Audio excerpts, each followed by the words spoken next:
സഹോദരങ്ങളെ 2 ദിവസം മുമ്പാണ് തന്റെ അമ്മ അത് എന്തെങ്കിലും നിസ്സാരമായ ഒരു കാര്യത്തിന് തന്റെ അമ്മയുടെ നട്ടല് എന്റെ പ്രിയപ്പെട്ടവരെ തല്ലിയൊടിച്ച മകളുടെ വാർത്തകൾ നമ്മൾ കാണുന്നത്.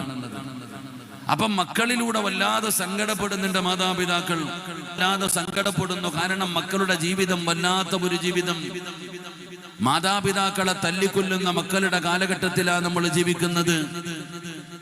ഉമ്മയാണെന്ന് മക്കൾ കൂടുതൽ ടാർഗറ്റ് ചെയ്യുന്നത് സ്വന്തം മക്കൾ തന്നെ. അത് വെട്ടുകത്തിയാണോ, കോടാലിയാണോ, അല്ലെങ്കിൽ ഗ്യാസ് കുറ്റിയാണോ, എന്താണോ കയ്യിൽ കിട്ടുന്നത് അതെടുത്ത് ഉമ്മാനെ അടിച്ചും തല്ലിയും വെട്ടിയും കൊല്ലുന്ന മക്കളുടെ കാലം.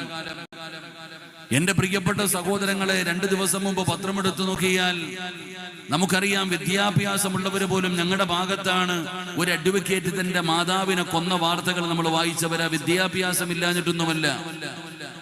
പരിശുദ്ധമായ കഅബാലയത്തിന്റെ മുറ്റത്ത് ചെല്ലുമ്പോഴും പല ഉപ്പമാരും, ഞാൻ എന്റെ ഓർമ്മയിൽ മഖാമു ഇബ്രാഹിമിന്റെ മുമ്പിൽ അവിടെ നിന്ന് തവാഫ് ചെയ്തിട്ട് 2 റക്അത്ത് ഉംറയുടെ നിസ്കാരം നിസ്കരിക്കുമ്പോൾ ആ മഖാമു ഇബ്രാഹിമിന്റെ മുമ്പിൽ പരിശുദ്ധമായ കഅബാലയത്തിന്റെ മുറ്റത്ത് കിടന്നുകൊണ്ട് ഒരു പിതാവ് സുജൂദിൽ കിടന്നുകൊണ്ട് ദുആയിക്ക് ഏറ്റവും കൂടുതൽ ഇജാബത്തുള്ള ഒരു സമയം കഅബാലയത്തിന്റെ മുമ്പിൽ, മഖാമു ഇബ്രാഹിമിന്റെ മുമ്പിൽ ഒരു മനുഷ്യൻ അല്ലാഹുവിലേക്ക് ഏറ്റവും കൂടുതൽ അടുക്കുന്ന സമയം സുജൂദിന്റെ സമയമാണ്.